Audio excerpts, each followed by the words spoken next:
Bueno, arratsaldeon hasingo dugu, arratsaldeko saioa. Eta goizean esan bezala, oraingo saio honetan helduko diogu, zaintzaren utopia edo guk deitu diogun horri. Goizean ikusi dugu eta ikasi dugu zer dan utopia, zer izan liteken, zer dan praktika, bai? Nola egin liteken edo. Eta zergatik zaintzaren utopia? Bueno, uste dute begibistakoa dela, eta lehen goizean ere esan dugu, azken urtetan, poliki-poliki, neurri batean behintzat feminismoaren eremutik, zaintza hitza bera nolabait diskursoaren bazterretik edo kanpotik, diskursoan sartzeko aleginean dabil eta nolabait zentralidade bat hartzen, ezta? Zaintzaren beharra, zaintza erdigunean jartzearen beharra, bizitza erdigunean jartzearen beharra, merkatua, lana, dirua dagoen tokian, zaintza bizitza jartzearen beharra. Bueno, horretaz entzuten dugu, hitz egiten dugu, eta horregatik nahi genuen pixka bat, nolabait agian eduk esate zuen horretan ez dakit gauzatzen, baina gauza batzutan praktika batzuk egiten eta teorizatzen, pentsatuz teorizatzea ere, noski, beharrezkoa dela, eta teorizatzea eta hitz egitea ere praxi modua dela, ezta? Bueno, horretarako gurekin dugu Uzuri Aboitiz, Uzuri antropologoa da, eta Bartzelonako Unibertsitatean ikerlari dabil, eta bertan baita ere doktore tesia egiten. Doktore tesia hain zuzen egungo edo azken aldiko gure gizartean, ez da, esango dugu, mendebalde honetan jo gaituen krisi ekonomikoak, ze horren aurrean herritarrek ze estrategiak garatzen, sortzen ari diren horri aurre egiteko. Euskal Herriko Bilgune Feministaren barnean dagoen emagin, formakuntza, dokumentazio eta ikerketarako elkarteko kidea ere bada, eta ekonomia feministan aditua. Eta bere hitzaldiak titulua oso argigarria da, ezta, zaintzak erdigunera, beraz jakingo dugu zer esan nahi duen horrek, eta horrekin batera horrek ze aukera, ze arrisku eta ze galdera berri sortzen dizkigun. Beraz, Uzuri, nedozunean. Eskerrik asko. Bai, hartu.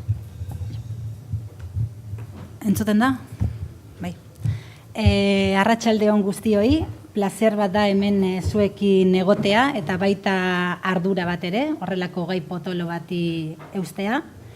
Nik batez ere zaintzaren gaia landuko dut bere alde ekonomikotik, baina horrek ez du esan nahi zaintzaren dimentsio guztiak atrapatuko ditugunik, baditu beste dimentsio asko ere. Eta ardura sentitzen dut ere zaintzaren inguruan ikuspegi oso ezberdinak izan alditugulako, ez? Eta saiatuko naizena da aldik eta marko zabalen ematen, dauden debateak azalaratzen, eta hor agian eztabaida interesgarri bat eta eraikitzaile bat izan dezakegu. Antolatzaile ere eskerrak martxan dauden proposamen eta praktika eraldatzaileen inguruko gogoetarako espazio bat sortzeagatik. Nik 40-45 minutu inguruko tartea daukat, zaintzaren utopiaren esparrua lantzeko, eta pentsatu dudana da, Loreak esan duen moduan, zaintzaren azterketa kritiko bat egitea, eta beraz, datozen minutuetan, zentratuko naiz horretan, azterketa kritiko bat egitean, ez albo batean usteko, baizik eta zehazteko ondo zertaz ari garen, zaintzaz ari garenean, ze arrisku dituen, ze aukera dituen, eta alba da gako batzuk edo kezka batzuk mai gaineratzeko.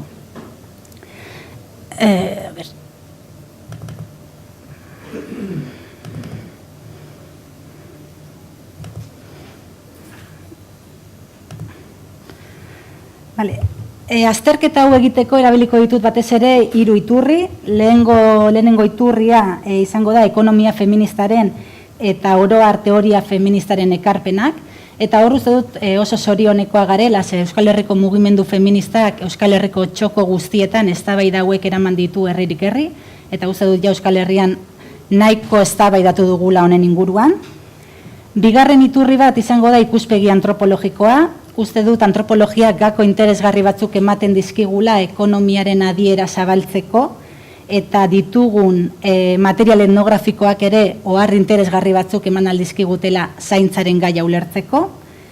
Eta hirugarren iturria izango da mugimendu feministaren, zehazki bilgune feministan, zaintzaren proposamena jasotzean edo lantzean, praktikara eramaten izan ditugun kezkak, arazoak, estrategiak, hori dena, hortik ateratako irakaspenak.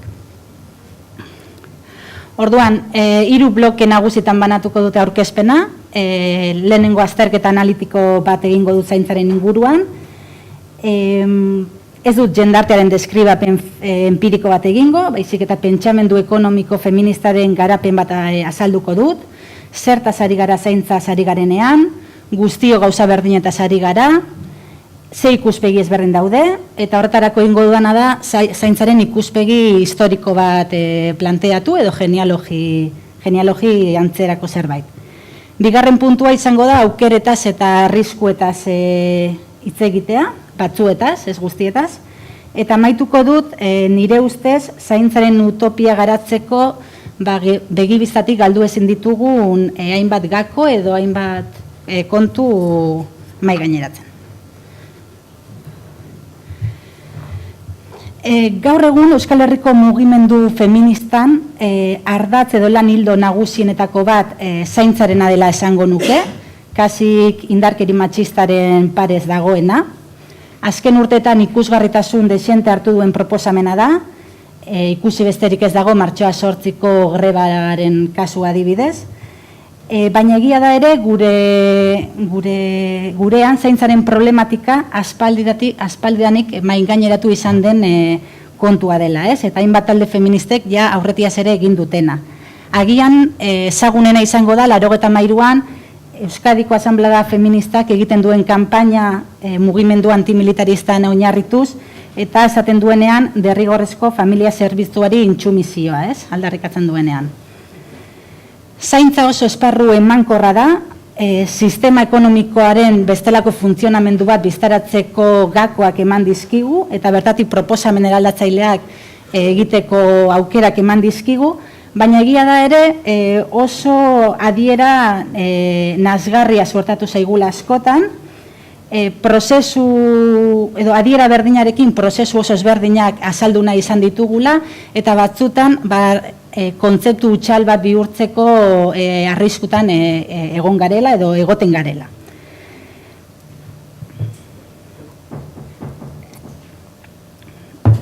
Hau behin esan da, saiatuko na zaintzaren genealogia edo ibilbide historiko bat egiten, agian argigarria izan daitekelako zergaitik momentu honetan zaintzaz hitz egiten gauden, eta ez etxeko lanetaz, eta ez erreprodukzioaz, edo ez beste hainbat gauzetaz.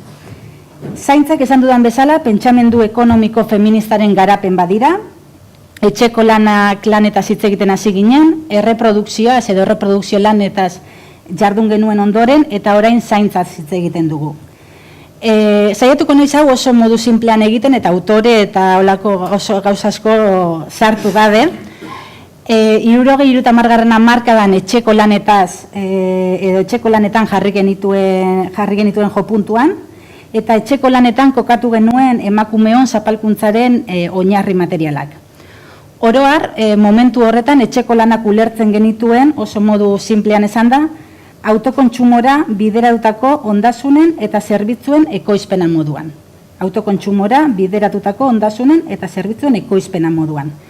Eta hor jakin nahi genuena zan, zergatik etxean eta merkatuan egiten genituen lanak antzekoak baziren, zergatik batzuk zuten errekonozimendu bat dirutan eta errekonozimendu bat eskubide sozialetan, eta zergatik beste batzuk ez zuten errekonozimendu bera. 80. hamarkadan hasiko gara erreprodukzioaz hitz egiten, eta ikuspegi sistemiko edo strukturalago bat landuko dugu, batez ere teoria marxistaren laguntzarekin, edo teoria marxista baliatuz. Hor hasiko gara ikusten sistema kapitalista batetan dagoela esfera produktibo bat, edo sistema kapitalistak behar duela esfera produktibo bat, hau da ondasunak eta zerbitzuak ekoizteko sistema bat, espazio publikoari lotutakoa, Eta bestetik behar duela ere erreprodukzio sistema bat familiari, etxeari eta eremu pribatuari lotutakoa. Eta hor, hasi ginen azalatzen zen, eremu erreproduktiboan gertatzen ziren gauzak ez zirela ikusten, eta eremu produktibora joatzen hasi zen lan indar guzti hori, ezela bapatean jaioten, ezela bapatean azten, eta hor lan dexente zegoela, ez? Jendarte kapitalistaren erreproduzitzeko gaitasuna bi dimentsio hauen arteko artikulazioan kokatu genuen, eta esan genuen hor bazegoela egiturazko harreman bat, bataren aitortzaren eta bestearen ikusezintasunaren artean. Eta hor hasi ginena galdetzen zen, edo salatzen, nori egiten zion mesede erreprodukzioaren dimentsio guzti hori eskutuan egotea. Kapitalistei egiten ziren mesede, lan indarraren kostua merketzan zelako, gizonei egiten ziren mesede, debaldeko lan esklabuarekin probesten zirelako, hor, eztabaida garrantzitsu batzuk eman ziren, eta Kristin Delfik esan zuen moduan, gure etxai nagusian hor zen identifikatzeari ekin genion, edo beste, ekin genion. Eztabaida eta irakaspen hauetatik, 80-90 hamarkadan amaitzen dugu zaintza hitz egiten, zaintza lanetaz mintzatuko gara. Hain zuzen ere, orduan feministak hasi zirelako galdetzen, zertan ezberdintzen ziren merkatuan egiten genituen lanak eta etxean egiten genituen lanak. Pentsa hasieran 70 hamarkadan galdera bazen zergaiti zuten errekonozimendu bera, berdinak ziren lanak, orain hasiko gara galdetzen zertan ezberdintzen diren. Eta horrekin bizaratuko dira bi gauza. Batzuk esango dute etxeko lanek bazutela dimentsio edo ordaindu gabe egiten ziren etxeko lanek bazutela dimentsio emozional, afektibo, pertsonal bat, ordurarte materialetan bakarrik fijatzen ginen, eta etxeko lanetan bazegoela ere bestearen ongizatearekiko ardura bat. Eta hor, batzuk esango dute, bazegoela emakumean izatean zerbait, bestekiko ardura sortzen duena, edo emakumeak sozializatuta zeudela, edo horrelakoak zirela, edo sozializatuta zeudela besteen ardura izateko. Eta ordundik balioan jarriko da, eta aitortzan garrantzia handia jarriko da, zaintza lanetan, eta bestelako jendarte bat osatzeko ezinbesteko elementutzat hartzen hasiko gara. Uste dut genealogia hau egitea garrantzitsua dela, harrigarria izan daitekelako zergaitik momentu batetan amaitzen dugun zaintza lanetaz hitz egitera, eta baita ere garrantzitsua delako zaintza lanak aitortzea, ezin ditugulako beste gai batzuk, edo arinagotik lantzen egon garen beste gai batzuk bazterrean utzi ez, eta uste dut berriro ere gatazkaren edo bereizkeriaren gaiak lehen lerrora ekartzeko modukoak direla, edo erreprodukzioa hitz egiten genuenean, izaera strukturalagoa, edo horrek eztabaida horiek ere presente izatea.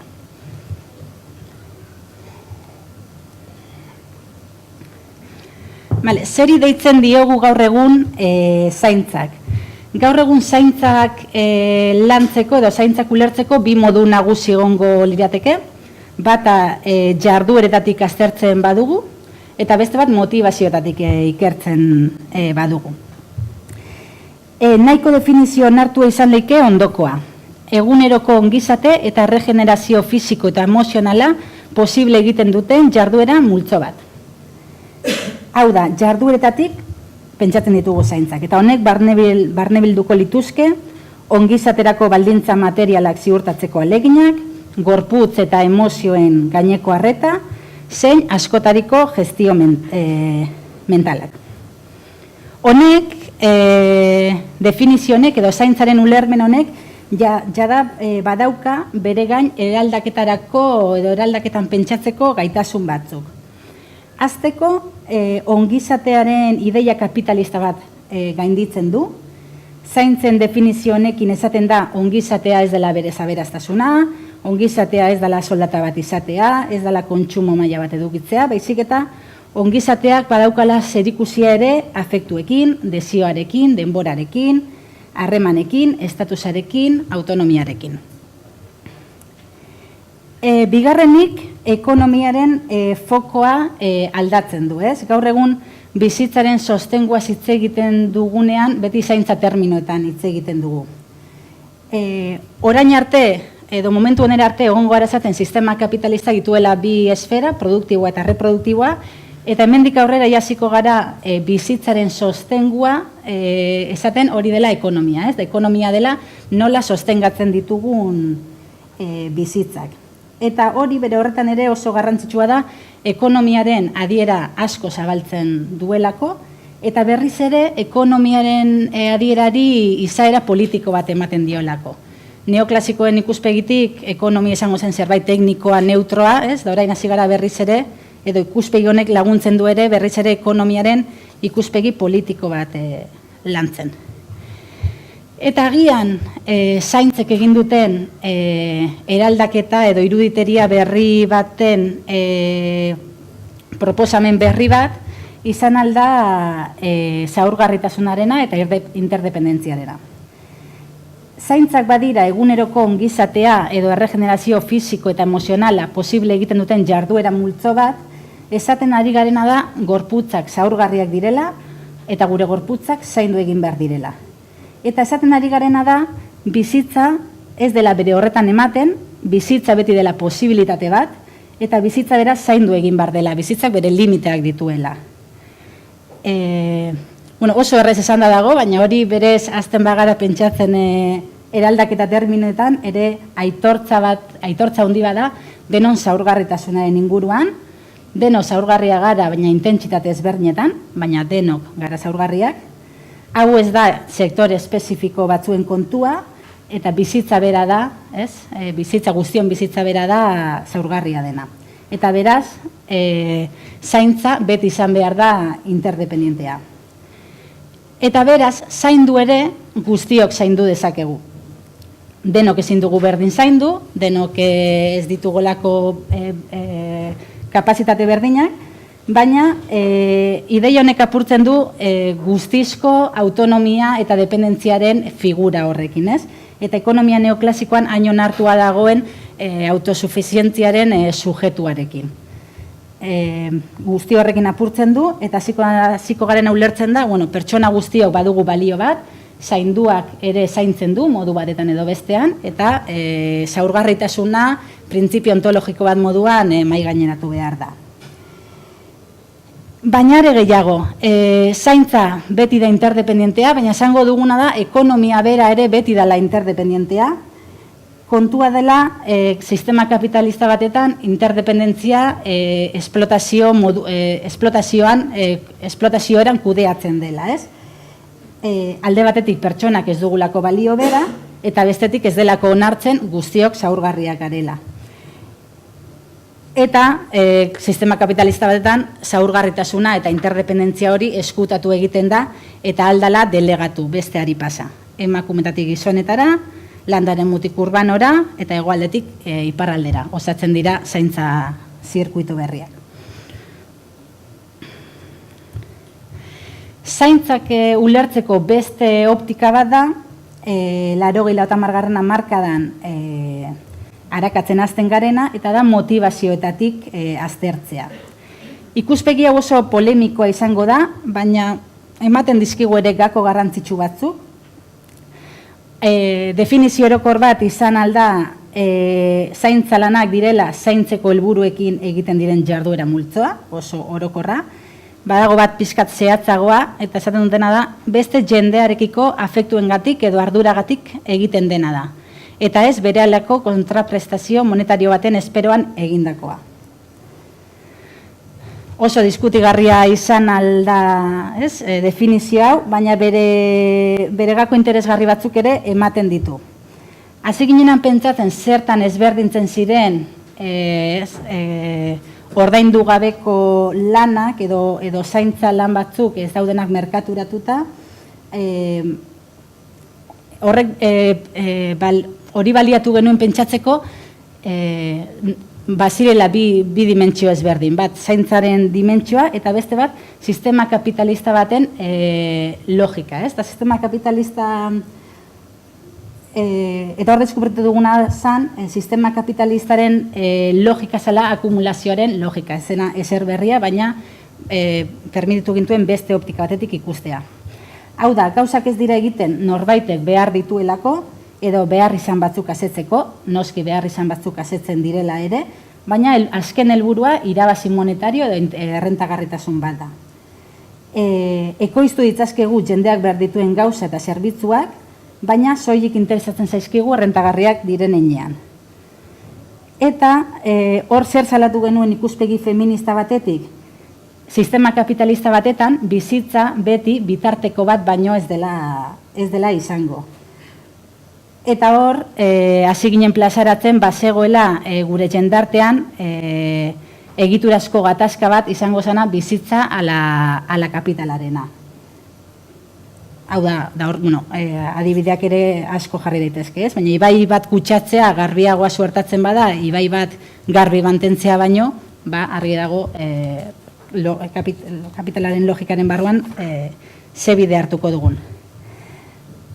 Hau da, zaintzak ahalbidetu digutena da ikustaraztea beharrezkoa dela eztabaida sozial eta kolektibo bat ematea erabakitzeko zez prozesuren baitan mugitu nahi dugun jendartea, edo mugituko gara bizitzaren logika batzutan, edo mugituko gara kapitalaren logika batzutan, eta honek ahalbidetu digu ere badugula premia erabakitzeko denon artean zer den bizitza on bat hemen eta orain Euskal Herrian.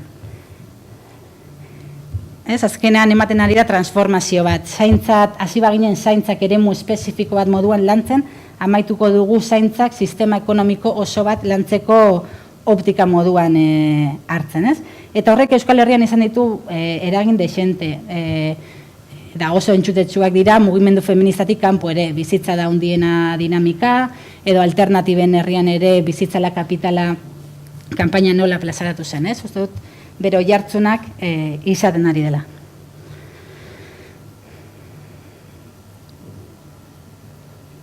Ze aukera eskaintzen dizkigu zaintzetatik beste iruditeria bat sortzerako orduan, ze aukera eskaintzen dizkigu. Ongizatearen bestelako adiera bat garatzea, batzuk aipatu ditut jada. Zaintzaren balioa aitortzea, eta hor besteak beste, zaintzaren balioa aitortzea edozen proiekturen biziraupenerako horrek eraginak izan ditu adibidez Euskal Herrian edo Euskal Herriko militantziaren inguruan eman diren hainbat hausnarketetan, ez? Ekonomiaren adiera zabaldu eta produkzioan barik erreprodukzioan jarri indarra, eta horrek sistema kapitalista bat birsortzeko eta denbora mantentzeko duen gaitasunaren inguruan hausnartzea ahalbidetu digu.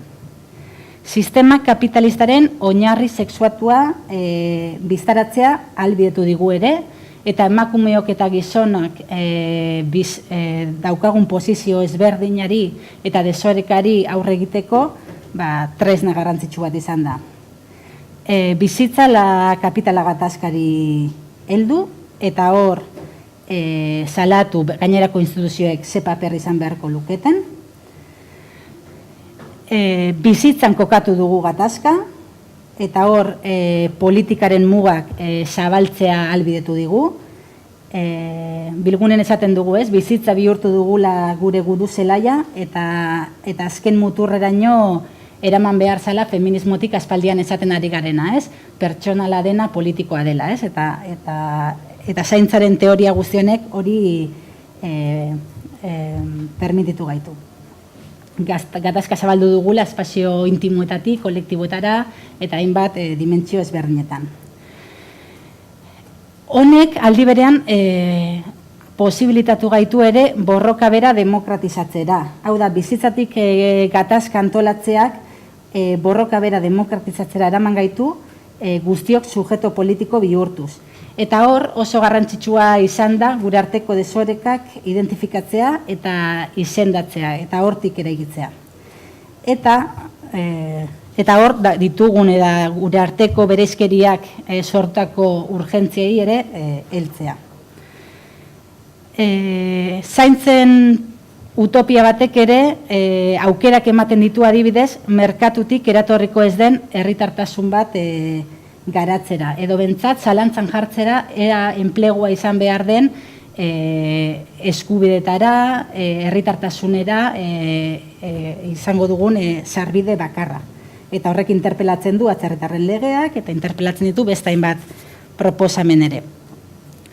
Eta ematen duen beste aukeretako bat da ere, eskubideen titular berri bat asmatu aldugula. Esaten badugu pertsonak zaurgarria garela eta interdependentea garela, apurtzen dugu sujeto autonomoaren eta sujeto autosuficientaren ideiarekin, eta pentsatu aldugu, nola eskubide hornitu alditugun gainerako harremanak. Adibidez hor, adiskidetasunaren aitortza instituzionala, proposamen konkretu bat, ere izan leike ikuspegi honetan.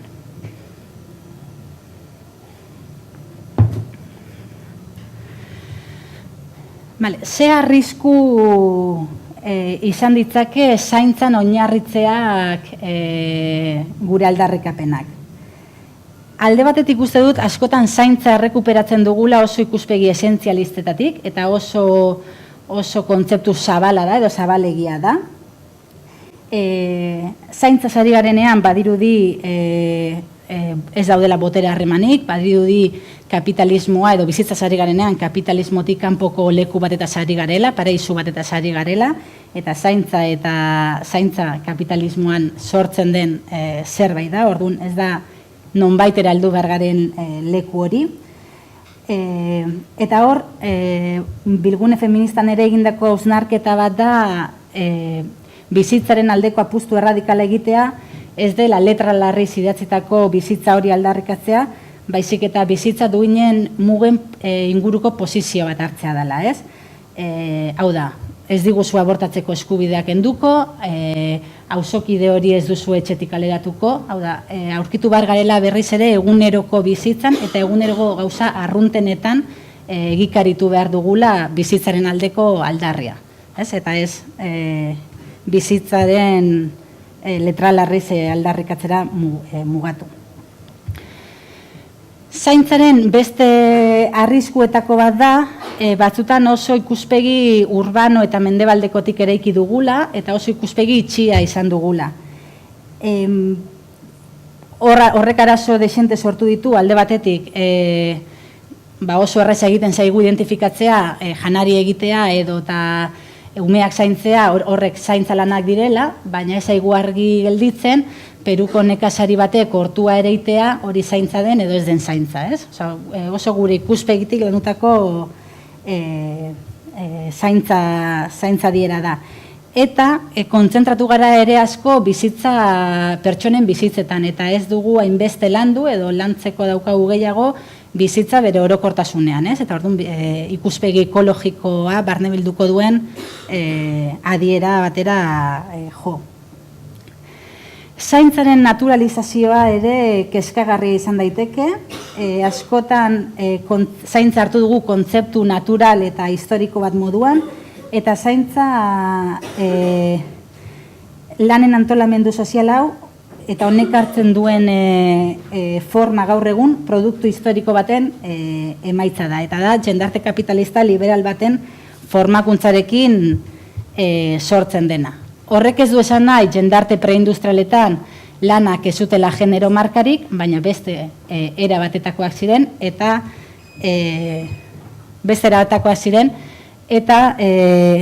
ilustrazioarekin hartzen duen lanak hartzen duten antolamendua orduan indartzen da, ez? Orduan, finak izan behar gara feminismotik ere, gaur egungo zaintza lanak eta kapitalismoaren edo ibilbide historiko hauek gehiago fintzen. Zaintzak duen beste arazoetako bat da sentimentalizazioa. Argi dago zaintzek badutela dimentsio emozional bat, baina zaintza guztiak ez dute emozioetatik edaten, eta dimentsio emozionala esageratzeak eta onditzeak ez digu mesede askorik egingo, nik uste batez ere emakumei.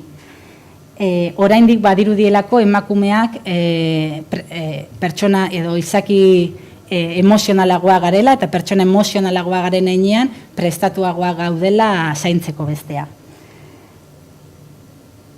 Horrek ez du esan nahi, historikoki zaintza lanetan egon izanagatik garatu ditugun hainbat ezagutza eta kapazitate ez direnik balorean jarri behar, baina ikuspegi kritiko batetik egin behar dugun zerbait da.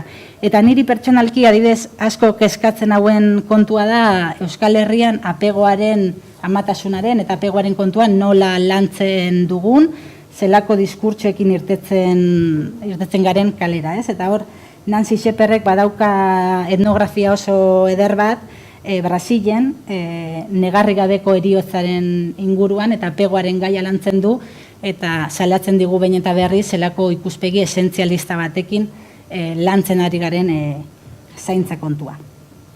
Eta sentimentalizazioa arrisku handi bat da, eraman gaitzakelako pentsatzera, zaintzarik onena dela sentimentuekin egiten dena, eta horrek bete-betean oztopatuko zuen feminismotik egiten dugun zerbitzu publikoen aldeko aldarriarekin. Orduan, ere kontu zibiler gara diskurtso horiekin. Eta amaitzeko, arriskuetan,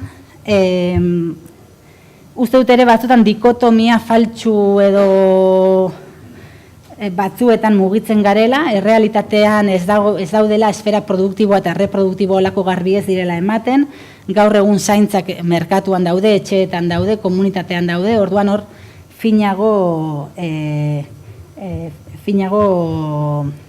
hilatu beharko genuke.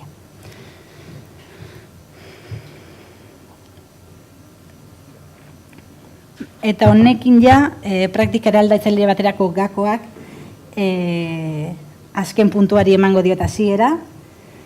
Uste dut zaintzen paradigma batek baduela bidea egiteko oraindik, eta uste dut neurri batean bere ambivalentziak posible egin duela eraldaketarako marko zabal bat bihurtzea, baina Mariluz Estebanek eta Isabel Otxoak dioten bezala, jakitun izan behar gara ere adiera honek dituen limiteetaz, eta nik esango nuke azalaratu ere egin behar ditugula. Bai bere forma kulturalei dagokionez, ezin dezakegu pentsatu kultura guztietan zaintzak existitzen direnik edo zaintza moduan ulertzen diren zerbait dagoenik, eta ez da bere prozesu historikoari dagokionez. Eta hor, Mariluzek esaten du ez, edonola ere alternatiba hoberik ez edukitzeak ez du esan nahi darabilzkigun kategorien limiten jabe ez garela. Horren aurrean, mugimendu feministatik alternatiba ezberdinak eraiki ditugu, batzuk ambivalentzia horri eutsi diogu, beste batzuk hori positiboa den neurrian, beste batzuk kategoria berrien aldeko apustuari egiteekin diote, Mariluzek adibidez esaten du pentsatu beharko genukela elkar babesteaz, babesareetaz, elkarrekikotasunaz, horrek ere ze beste aukera eskaintzen dizkigun. Badira ere zaintzen adiera mugatu dutenak, eta hor adibidez menpekotasunaren arretarako euskal sistema publikoaren aldeko plataformak zaintza erabiltzen du bakarrik autonomia galera handiak dauden kasuetan, eta orduan banaketak egiten dituzte. Eta badira ere azpikategoriak sortu dituztenak, zaintza familiarrak, zaintza profesionalak, baina horrek ere arrisku dexente izan ditzake.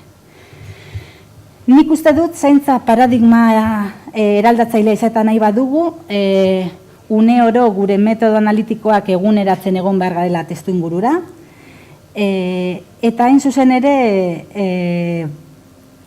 uste dut, gertatu diren bi prozesu oso garrantzitsuak direla, guk ere gure teoria eta gure proposamen politikoak berriztatzeko. Zaintzaren krisiaz ari naiz eta zaintzen kate globalez. Ze uste dut, bi prozesu hauek erakusten dizkigutela behintzat 3 gauza.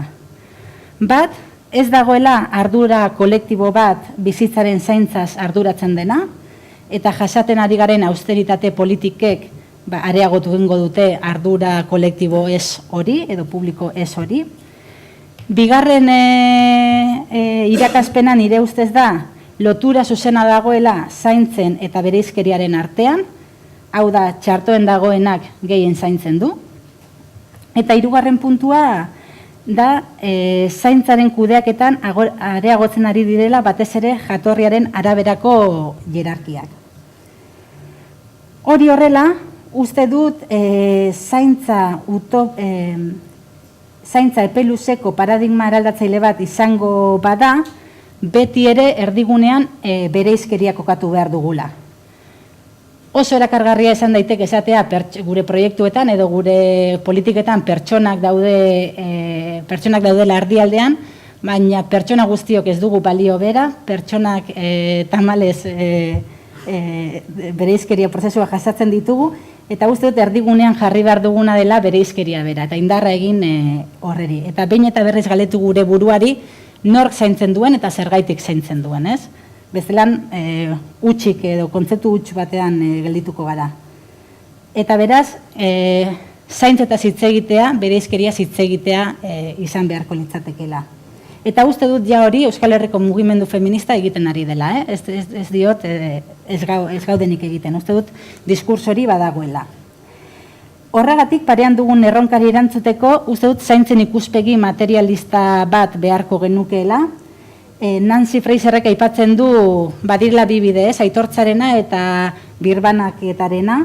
Esaten du mugimendu feministak biak dituela, aitortza eta birbanaketa, baina uste dut ere zaintzen aitortzarako modurik onena birbanatzea dela zuzenean. Martxan diren zaintzaren aitortza eta birbanaketa aldarrikapenak ikusita, erresidentziena adibidez edo greba bera, esango nuke mugimendu feministak jakin duela zaintzetatik marko politiko komun bat eraikitzen, posizio ezberdinetan dagoen jendearekin.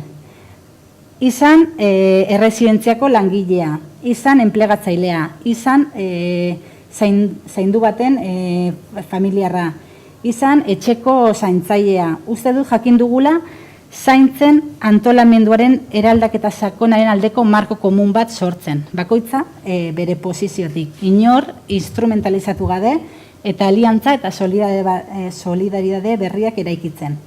Eta horretan, borroken mailakatze antzutik, borroken arteko elkar loturetara igarotzeko trebezia izan du mugimendu feministak. Eta uste dut horrekin, da honekin amaituko dut, desafiatu dugula, edo desafiatzen ikasi dugula, dugula klasearen kontzeptua bera. Eta hasi gaila planteatzen, gaur egun edozein eraldaketa emango bada, beti ere produkzioaren eta reprodukzioaren dimentsioak elkar lotuta izango duen eraldaketa bat izan behar dela, eta ez dimentsio batetan kokatutako eraldaketa bat. Eta honekin amaitzen.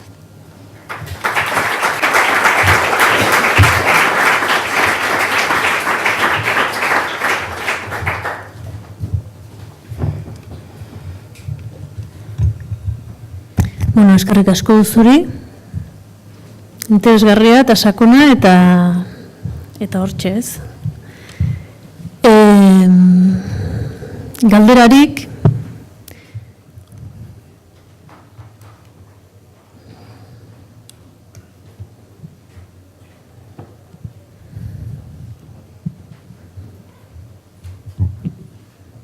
bueno, esan duzune, esan duzune azken horretatik, zela ikusten duzuzuk azken boladontan agertzen ari diren borroken artikulazioaren kontrako eta borroken hierarkien aldeko mezuak, jarrerak, batzuetan diversitatearen, ez dakite, bai, holan esan daiteke, diversitatearen adiera edo ulermen baten kontra jotzen nahi dira, baina nik atzean ikusten dute azkenean borroka hierarkia horretan edo antagonismo hierarkia horretan lehengo zera batera bueltatzeko gogo handi bat, eta zera hori da gizarte antagonismo eta dikotomietan argitasun bat eta ez konplexutasun bat nahi edo, ari direla defendatzen edo lako zerbait.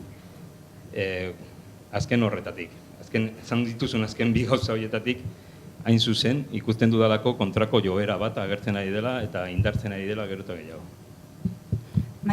Niri pertsonalki asko kezkatzen den gaia da, uste dut akusazio dexente egin zaizkiola feminismoari eta mugimendu feministari burgesiaren teoria bat izatea eta horrelako kontuak, baina niri asko kostatzen zait ulertzea ikuspegi hori, ze uste dut Euskal Herriko edo mugimendu feministari edo grebak antolatzen dituen pertsonei horrelako akusazioak ezin direla ikusi. Ez dakit, nik ere nostalgia puntu bat ikusten dut, gauza dikotomikotara edo harrigarriagotara itzultzeko, ez dakit. Baina, kezkagarria, bada.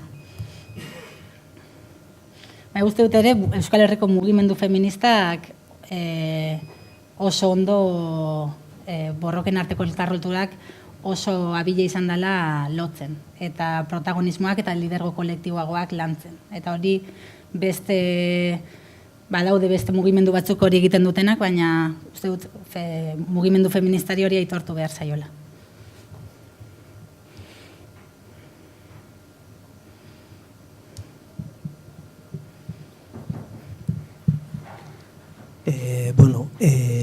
Atxaldeon, eskerrik asko. Zalantza asko sortu zat, batez ere guraso naizelako, eta nire bizitza, gure bizitza partikularrian hiru seme alaba dakagu, lehenengo alaba inoiz ez gendun pentsatu zein beharko gendun, haurtzaindegire eruan, edo ez, edo eraman gendun, eta egunero neharrez lagatzen oan. Eta horrek, ze pentsatu eman, eta erabaki bat hartu eman bizitzan, etxian gelditzera, ume horrek zaintzen. Niretzat oso aberazgarri izan da. Daga sensazioa nolabait, ez dakit, ekonomia kapitalista hortara eraman geten gaitxula danak, eta beti ere danok behar dugu gure bizitza profesionalak garatzea, baina gure bizitza profesionalik garatzeko beti soluzioa da umeak nolabait eruatea, profesionalizatzea bere zaintza hori. Eta ez dakit inork pentsatzen doan ume horrengan edo nola ikusten duzu edo esplikatu nahi zen edo zein dan ere kezka. Bai, ulertzen dut zure kezka zein dan, eta konpartitu aldot. Hala ere, uste dut hor dagoen arazoa dela, ez dagoela ardura kolektibo bat danon zaintzaren inguruan, ez? Eta hor uste dut bide asko jorratu behar direla. Bada, ez, autor profesionalizazioa eta gure jendartean dugun autorrealizazioaren bide horrek nola oztopatzen dituen ere bestelako zaintza posibilitate batzuk, baina ere ardura da ez daukagula egitura publiko sendo bat aurrako ondo gongo direnak, ez daukagula sare komunitario sendo batzuk, uste dut, zaintzaren irtenbideak dituela bide asko, ez dituela bide bakarra eta bide askotarikoak landu behar ditugula. Ez dakit erantzun dizun.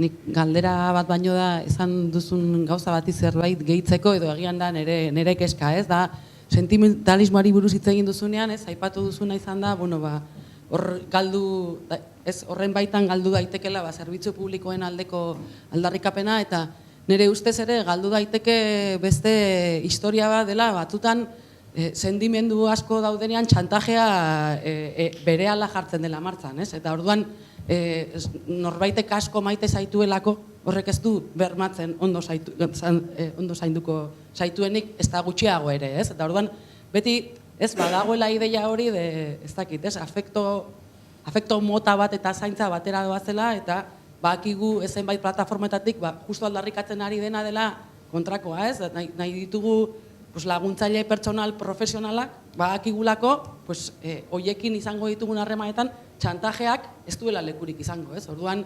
nik uste dut horren inguruan ere pentsatu behar dugula, bakitzu pentsatu zula, baina...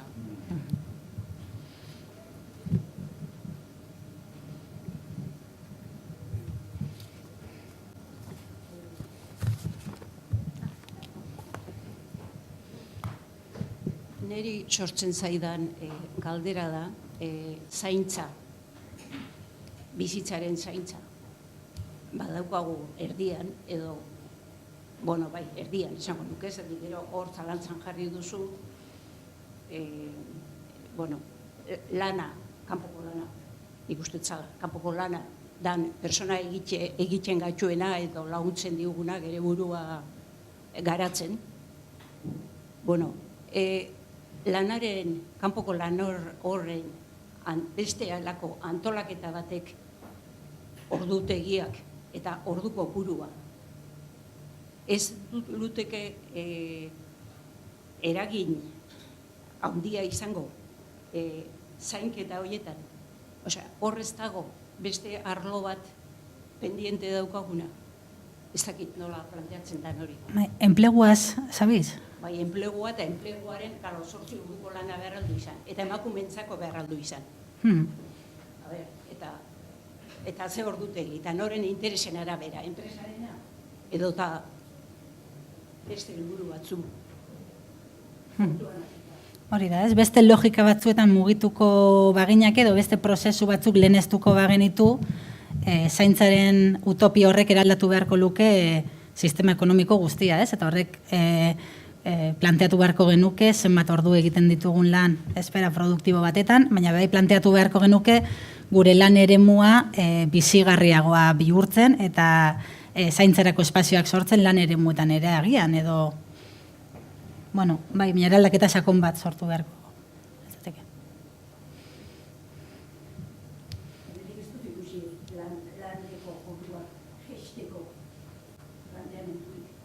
Ez.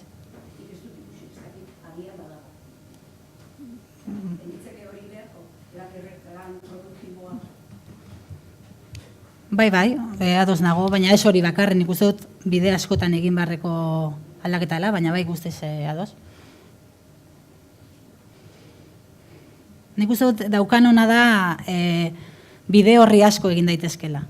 Eta aukera asko ematen, marko zabale izateak ematen dituela ere alternatiba asko eraikitzeko aukera. Eta proposamen asko egiteko aukera bere baitan.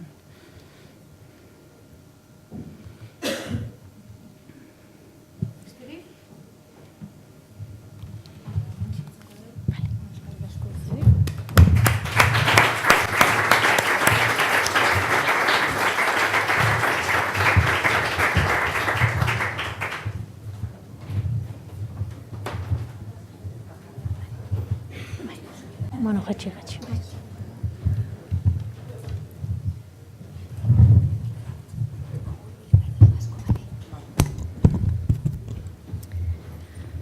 Bueno, eta orain, hemen ere aldamenean, bego zeharreta, zornotzarra, eta goizan aipatu dugun bezala, bueno, bera adinekoen zaintzarako zaintzailea da, eta 2017ko urrian, 330 eguneko greba bateko grebalari izana, beste 500 emakumerekin batera, hain zuzen erresidentzien greba luze horren barruan, ezta? Eta lehen esan dugunez, Bizkaian inoiz egindako greba luzeena eta larri bili Euskal Herrian ere agian luzena izango litzatekena.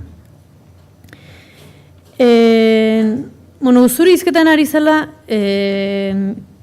esaldi bat etorri zai burura, adineko emakume batek esan zidana, bera 6 seme-alabaren hazitako emakumea, eta bueno, bere egitekoa, etxeko andre izatea izan zen, eta nola behin esan zidan, seguraski zaintzaren inguruko teorizazio, pentsamendu eta praktika guzti hauen berri asko jakin gabe, nola esan zidan behin, behartutako zaintza, baina gauza violentoagorik ez dago. Eta nola beti zaintza maitasunarekin lotzen dugun, baina behartuta, beste erremediorik gabe behartzen zaituzten zaintza hori gauza violento badela, ez da? Eta, bueno, zer pentsatu handia emantzian esaldi horrek. Bego zeharretak esan bezala grebalaria eta, bueno, Euskal Herrian greba asko egin dira, baina greba honek nik uste dute izan dituela ezaugarri berezi batzuk, eta bat zaintzaileak zirela, greban zeudenak, 2 emakumeak zirela, eta nolabait patronala gizonezkoa edo gizonezkoaren iruditeri sozial horren ordezkari fin eta zehatza zela, eta seguraski horrek eragina izan duela greba horren luzapenean, eta baita ere greba horretan eman diren negoziazio, konfrontazio, eta hainbat adierazpen publikoetan. Nolabait oso begibistan agertu dela generoaren elementua, ez da. Bueno, ni begori lehenengo galdetuko nioke, bueno, zaintza, ez da? Zaintza profesionala, baina nolabait, gure adinekoek, alegia gu geu, hemendik urte batzutara, edo, bueno, zainduko gaituzten, o zainduko ez gaituzten, edo zer egingo dugu, nolabait gizartearen arazo zentral bateko, eremu bateko langile gisa, ez? Eta lehenengo galdera ingo niokena da, uste dutelako, eguneroko esperientzia oso importantea dela, zein dan zure eguneroko lana, zure zaintzaile lanpostu horretan? Zelan egiten duzu, noiz hasi, zenbat denbora? Gure goitzean, goizeko 7etan sartzen gara lanean, parte irakurtzen dugu, zer gertatu den jakiteko, eta edizainak esaten digu zein pertsona oean itzi sauria osatzeko edo berak ikusi nahi dauelako. Karroa prestatzen ditugu, horreko behar dugu, kolonia eta behar ditugu gauza guztiak, izarak eta gauza guztiak, eta azten gara jeiste. Zazpidek eta laurden inguruan. Gude residentzian adibidez, binaka normalean joaten gara, dependiente handiko pertsona daude. Orduan, bi pertsona joaten gara, jeitzi egiten ditugu dutxako zila batzuetara, eta bat, dutxatzen adidan bitartean bestea hoea egiten egoten da. Gero bion artean jantzi egiten ditugu, eta horrela goiz guztia. Bueno, goiz guztia. 10:30, 11 inguruan, 120 aitxona mona altxatuta izan behar ditugu.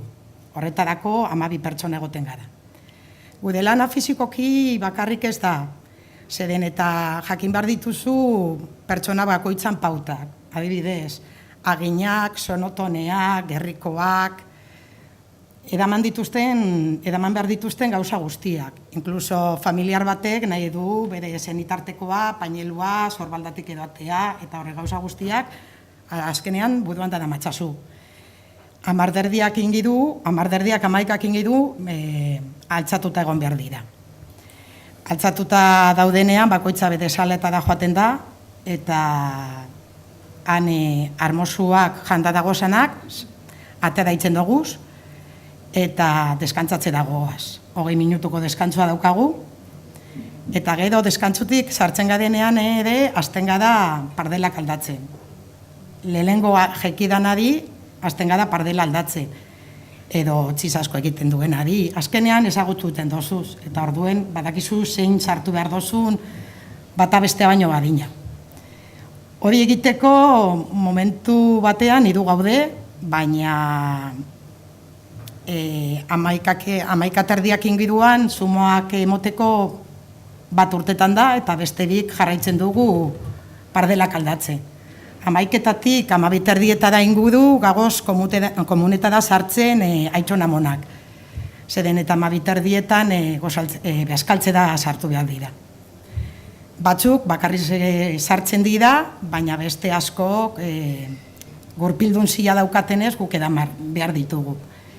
Lehenengo banatzen dugu bezkarie turmisadekonari, zeren eta beste gauzadik ezin dute jan, euden gaizotasuna gaitik, eta eudeia gora emoten hasten gara. Batak, beste bik ahora emoten dugu, eta bestea dabil, lehenengo platera, eskaintzen, bigarrena, batzen, eta postrea, bestei. Gero, atzera ataratzen ditugu, eta komunen bat gelditu badadan egin badik, komunea sartzen dugu, eta siesta botatzen ditugu. Jantokia, gabedako prestizten dugu, basura bota, eta parteak egiten ditugu. Eta irudak heltzen dira, pizpaz batean.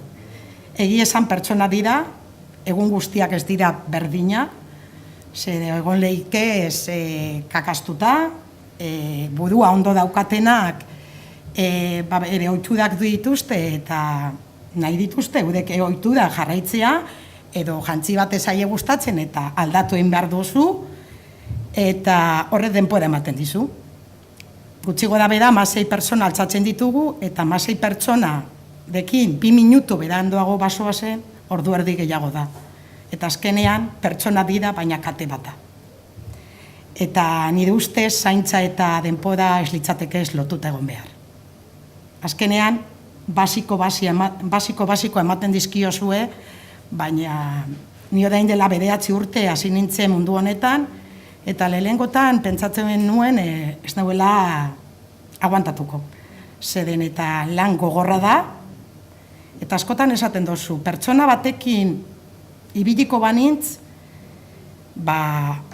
ibiltzea iztuko litzaioke beranduago, baina ez dauka denborarik. Eta ez gara konturatzen edozein momentutan, gure zenitarteko bat, edo egoera horretan egon litekenik. Eta eurentzat gauzarik onena nahi badugun bestentzat ere bai. Zuk zure esperientziatik nola, ze konsiderazio sozial du zaintzak oroar eta konkretuki adinduen edo gure guraso aitona amonen zaintzak? Sozialki ze konsiderazio? Azkenean, umeen zaintza eta zaharren zaintza desberdintasun asko gizartean daukala. Egia da, umeak etorkizuna direla eta zaintza behar dutela, baina zaharrak iragana dira. Eta iraganlez, lehen egindabe asko, orain guk, hori ordaintzeko edo ondo edukitzeko. Baina ze konsiderazio du lan horrek? Ez du. Uste zu estimatzen dela, baloratzen dela? Ez da estimatzen. Umeengan zeo zer gehiago, nagusiengan ez. Seguk askotan entzun dugu limpiakulos arete. Eta ez gara bakarri limpiakulos, jaten ematen diegu. Badakigu azkenean, erresidentzia batean jentea zelakoa da. Nizu ezagutzen dizut, zaitut eta esaten dizu, basilatzea gustatzen bazaizun, norekin ezin dozun berbaskorik egin, azkenean, ez diez familikoa, baina ezagutzen dituzu. Orduen, askontzat limpiakulosak gara. Zaintza eta denbora esan duzu, ez da, zuen lana nolabait erlojuaren kontrako hori dela, ez? Minutajea jarri eta bakoitzarekin hainbeste denbora. Zergatik erabaki zenuten grebara joatea? Konbenio esan firmatzen, konbenioa gaitik eta ratio gaitik. Ratioa zer da? Ratioa jente gehiago nahi dugu lan egiteko. Denbora gehiago, esan nahi du horrek. Bai, jende gehiago, eta jende gehiago badagoen, denbora gehiago dago. Soldate egoera lortu zen, ordu gutxiago lortu ziren, bajak lortu, euneko una ordaintzea lortu zen, baina ratioaren kontu, gobernuaren kontua da, eta hor gelditu da. Gure greba dela eta elkarte bat sortu zen Bizkaian, babestu izenekoa, hor familiarra daude, eta horreko oraindik jarraitzen dute ratioan errebindikatzen. Eta guk aldungun neurrian laguntzen diegu. Eta greba hori, grebalari guztiak emakumeak zineten? Denak ez, baina gehienak bai. Euneko zenbaten? Eta amarra igual bai. Horrek eraginik izan du alde batetik, greba egiteko moduan, greba antolatzeko moduan? Bazkenean gude bizitza alde batera itzu dugu, seme-alabak dituztenak askotan eurekin greba da irtetzen ziren, eta baina emakumeak azkenean tematxua gara eta oso gogorrak. Eta proposatu genuena lortu genuen. Inoz bez gendun pentsatu etxiterik, eta... Oso luzea izan zen? Bai, iduden eta 30 egun. Oso luzea. Lehenengo hasi gintzezan, egun greba egiten, gero 2, gero 3, astebete, hilabete, eta azkenean izilik nahi gintuzten, zeren eta lehenengotan zerbitzu minimoak 30-etik 80 hasien, momentu puntual batzuetan, baina gero 80-etik 90 da. Orduan gehienak lanean egon behar gintzezan.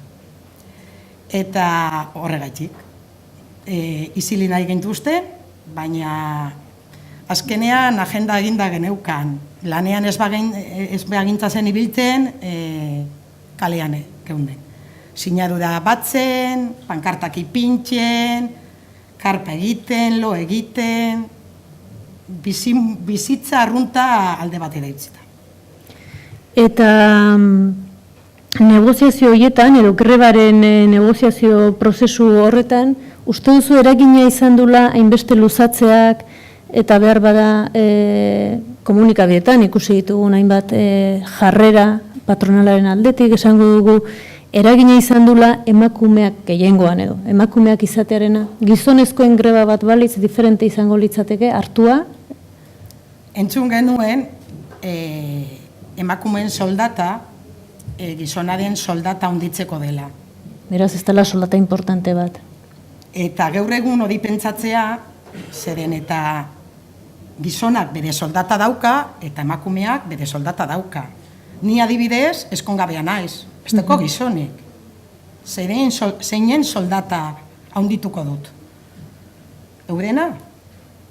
Eta emakume bidirenean, bikotea, edo eskondu gabeko amak, zer?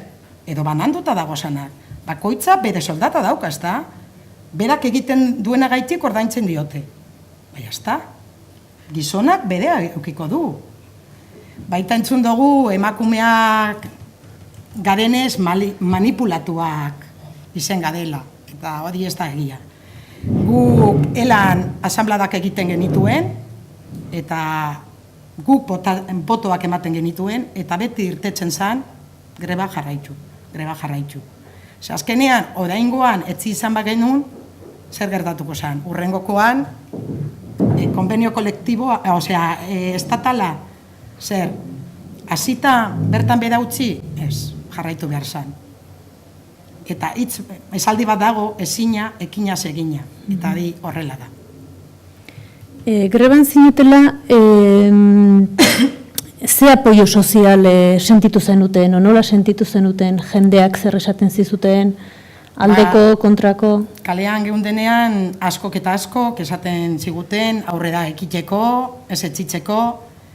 Gero familiar batzuk esaten gintuzten erresidentzian, greban geundenean, jente gehiago hiltzen zela, eta esaten genuen, ebolaren kontua ere gure errua izango da. Osea, ja esaten genuen, hiltzen dira, sasoi batean, hiltzen dira jente gehiago, eta beste sasoi batean jente gitzi hau. Greba txartu egiten gaudela. Baina nik uste dut, azkenean, diputazioak esku sartu izan balu gauza hau, adin hau bukatuko zela. Zeren eta azkenean patronalak noden dirua erabiltzen du, diputazioak ematen diona.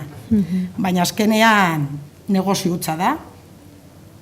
Niri gustatuko litzaidake egunen batean eudek, edo euden familiaren bat han egotea, eta edo eudek langilelez etortzea ikusteko zer egiten dugun.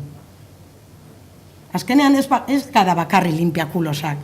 Azkenean entretenitzen ditugu. Esatea arpionarekin egunon buenos días, ez dakiz zer, azkenean eudentzako biziposa da. Norberak edamaten duen ogro bat elez, basoa zen, azkenean eudek hori igertzen dabe. Azkenean postasuna behar dabe. Zezarrat dira baina leloak ez. Greba horretan zehar, egintzian hainbat ekitaldi, kaleetan eta nolabai sostengua adirazteko, ez da? Nola bizi izan zenuten, adibidez, mugimendu feministaren sostengua? Nahikoa izan zen, etzan izen, nola sortu zen, pixka bat hori nola baloratzen duzu?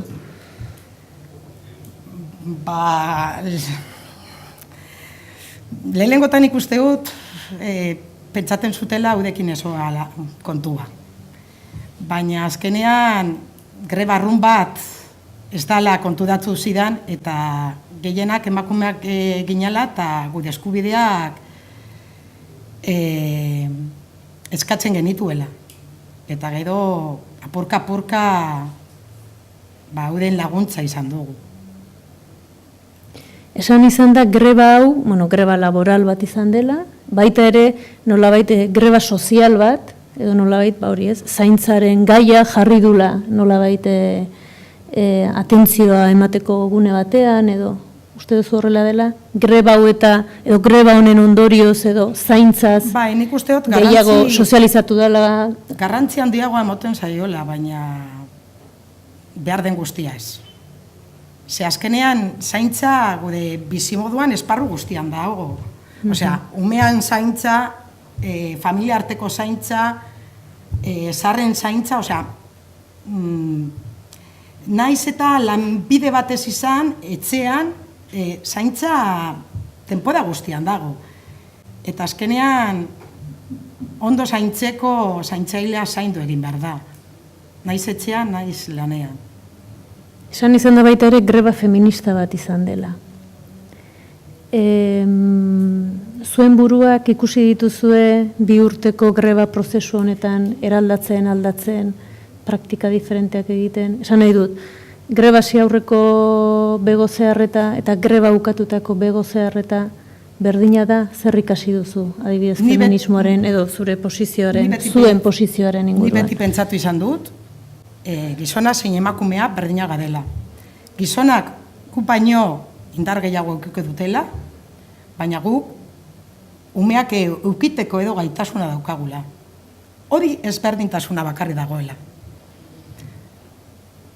Ni berdina naiz. Nik uste do, zuk pinu bat botatzen baduzun, ni pinua bota aldu dala. Zuk 3 minutu tardatuko duzu pinu bat botatzen, baina nik tardatuko dutaz 3 egun. Baina gizona zein emakumea gauza berdina egin aldugu. Naita. Guk kanpotik ikusi genuen, nik edo nire ingurukoak ikusi genuen eskola feminista bat balitz bezala greba hori neurri batean. Horrela izan zen zuentzako? Niretzat adibidez ez. Azkenean, gaur egun gauzak asko aldatu dira, aldatzeko dagoz, beste asko, baina eskola lez ez. Baina egia esan... Eskola edo praktika bezala. Azkenean... Ahalduntzeko, boteretzeko praktika bat bezala. Ez dakit, izan algara hainbeste emakume urten gaden greba bakarrenetarikoa. Eta horrek esan gudadu beste batzuentzat, eude be greba egiten baduen lortuko dutela. Baina eskola bat lez, nire burua ez daukat horrela. Greba bukatu zanean, 2017ko urrian ez, urrian izan zen, horre argazki badago, kalean zaudete, eta zuen kamiseta berde horiek kenduz eta airera botaz, ez? Nik uste dut argazki hori denok ikusi dugula, eta argazki hori geratu dela pixka bat gure begininietan, eta baita ere gure historia sozial eta politikoaren irudi kasi zea bat bezala, ez? Irudi garrantzitsu bat bezala. Nola bizi izan zenuten bai grebaren bukaera, eta baita ere grebaren bukaerak bederen, eta azken denboralditako jaso zuen arreta nolabait edabideetan eta pixka bat hor zentroan egote hori. Eguna arretan emozio handiko eguna izan zen, urduditasuna ere bai. Azkenean jakin genuen egun horretan sinatuko zela, baina beti gertatu daitezke gauza asko. Emozio handiz, eta greban egotea oso gogorra da. Oso. Ez pasaran hor egoten, ez dakizu zein gogorra den hor egotea. Zeren eta hasi eskero ez da etzi behar. Eta bai, telebistan eta gertzen zan, erresidentzetakoak, laster sinatuko dute, batzutan egia zan, adina hau behentzun zan, baina ez tozue bukatu, eta jendea bebai hor apur bat ez zuen sinesten, zeren eta adina hau behentzun zanez, ja sinatuko dugula eta espektatiba asko egon zan. Baina gogoarekin eta bizimodu arrunt bate, ordutegi arrunt bate da bueltatzeko ilusioarekin, egia esan.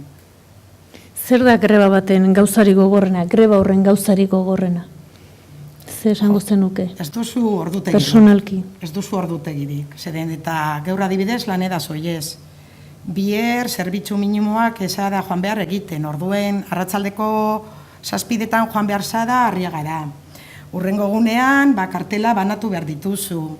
Orduen, agenda desberdina daukazu. Zu lanera joaten zadenean, badakizu, goizeko 7:00 sartzen zada, 3:00 urten, utziko da badakizu. Baina hor zen estan bai.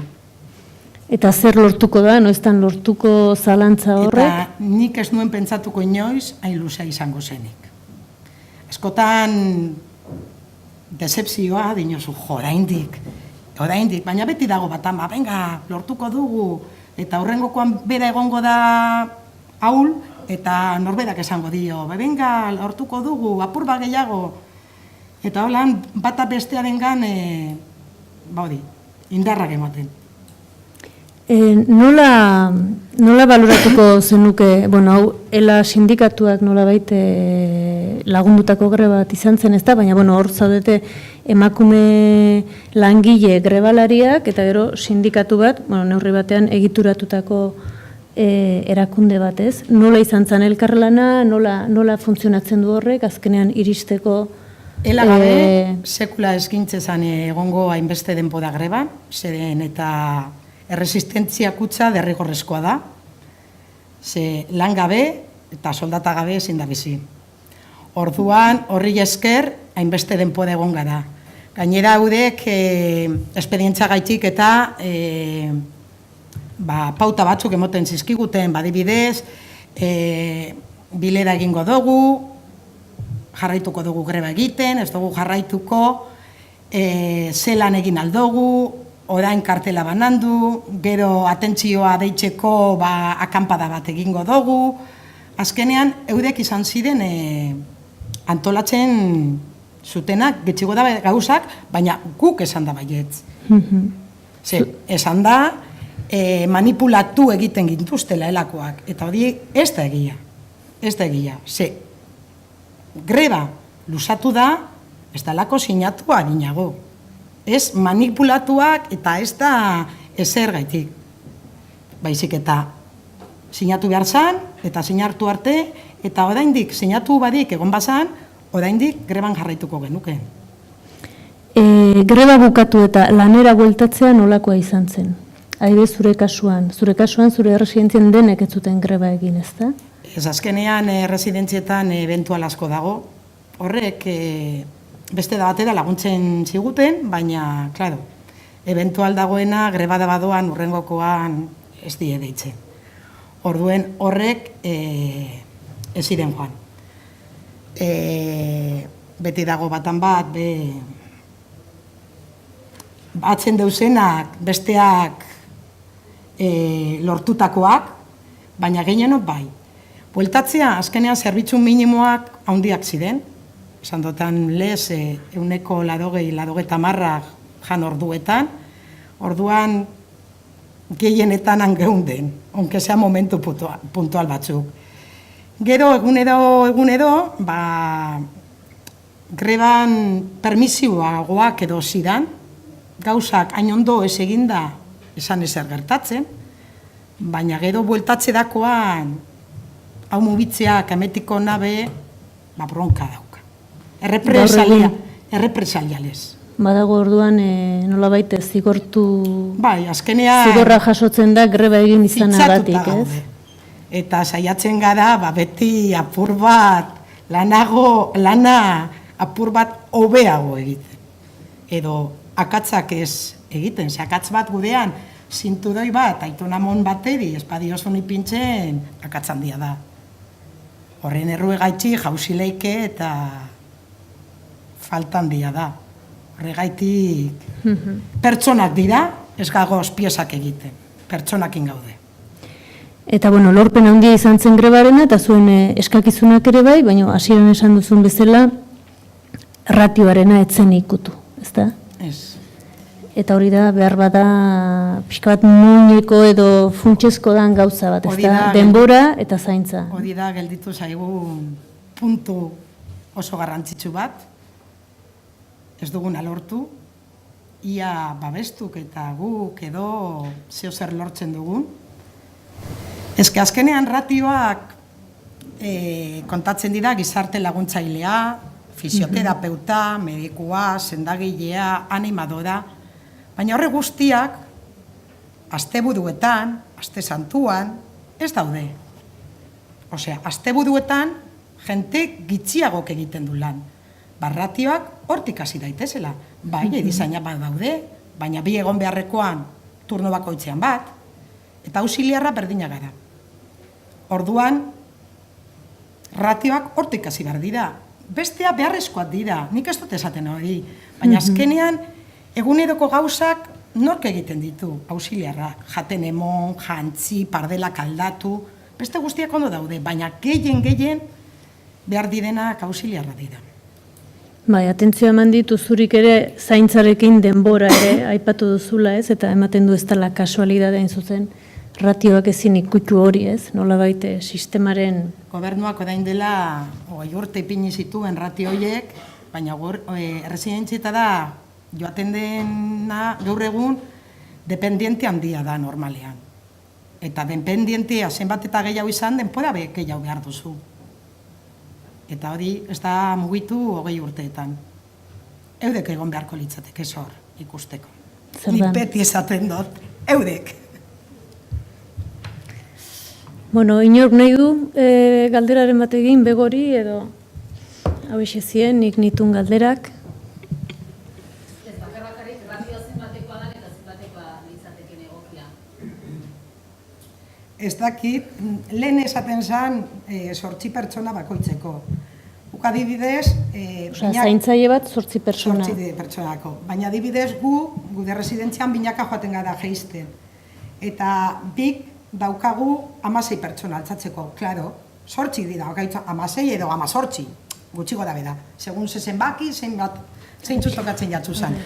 Eta, klaro, erdibitzen badozu, 8 da bakoitzen zat. Baina, azkenean, zenbat altzatzen dituzu? 16. Ze gruak eta badagoz, baina gruan jartzeko oetik mugituen bidozuz, jesarrita moduan ipini behar dozuz. Orduan, indarra 16ena egiten dozu. Eta gainera, zarrakin gaudenean, a ber, edozein momentutan, bat alda. Ahulduta daude, ez da? Edozein momentutan. Beranduago basoa zen, beste gauza batzu beranduago basoaz, baina, klaro, hilzodian dagoenean pertsona bat ezin dozu bertan beraitzi. Jente gehiago falta da. Baina, klaro, ratioan kontatzen dute hori, gizarte laguntzailea, fisioa, eta horrek egoten dira momentu puntual batzutan, ez egun guztian. Eta, klaro, ratioak gainditzen ditugu, baina azkenean trampa dago.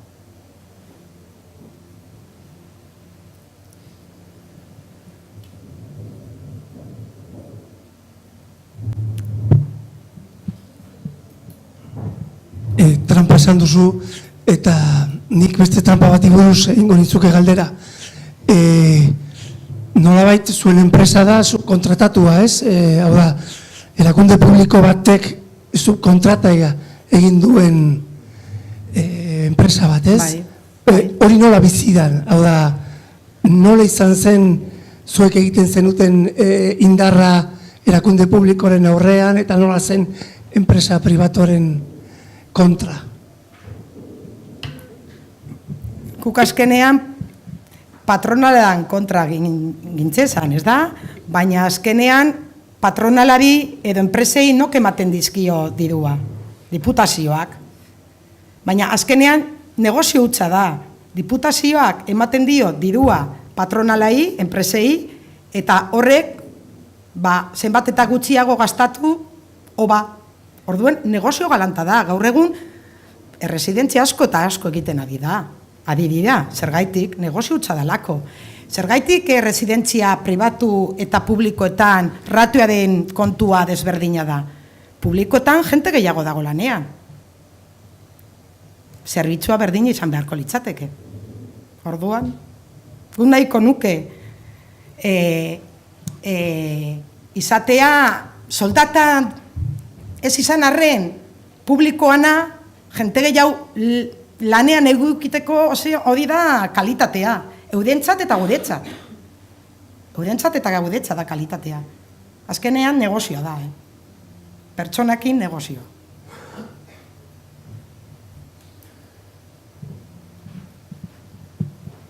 Nolakoa izan zen senideen jarrera?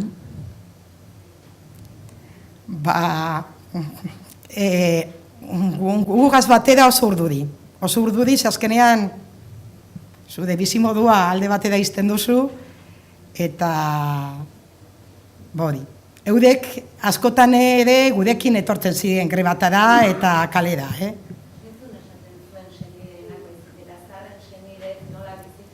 Batzuk esaten zizkiguten jarraitzeko. Zeden, eta egun edo doazenakara ikusten, eta euden zenide tartekoakin egoten, badakite zelan gagozan, eta zelan dauden eurek ere. Beste batzu badakizu, nizen bat eta hobeto, bestean ardura ez dekot. Ez da? Orduen, nire ama ondo badagoen, edo nire aita ondo badagoen, honek berdin zaizkit zer egiten duten, baina nahiago dut barruan egotea, zeden eta jente gehiago egongo dan. Nik ulertzen dut, azkenean, nortzuk ordaindu dute txarrago egotea, egoitzetan dagozanak. Egoitzetan dagozanak. Nik beti esaten dut, Juanetak esatu. Eta ez hor, Juanetak esatu diputazioan. Are jakin behar dute zer gertatzen dan, euden zu kontratakaz. Baina azkenean, hau dagozanak txarrago.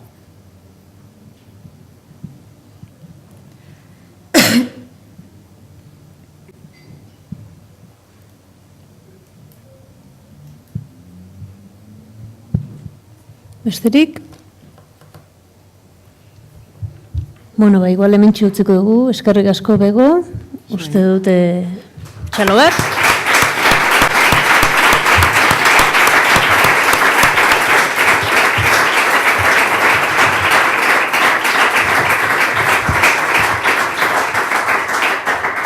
Bueno, uste dut Begoren kontaketarekin uzurik aipatu dituen gauza asko nolabait ikusi ditugula praktika batetik abiatuta. Bueno, gaurko hemen uzten dugu, bihar goizean saioa, bihar goizean hitz egingo dugu utopia sozioekologikoaz. Eta hemen inguruan geratzen bazarete, jakizue geroxiago poteo musikatu egongo dela, eta gero nahi dunak afarira elkarrekin afaldu ezakegula, eta gauean Joseba Irazukiren kontzertua dugula, beraz, orain dator ikastaroko parte honena, 3. partea. Mila esker denoi.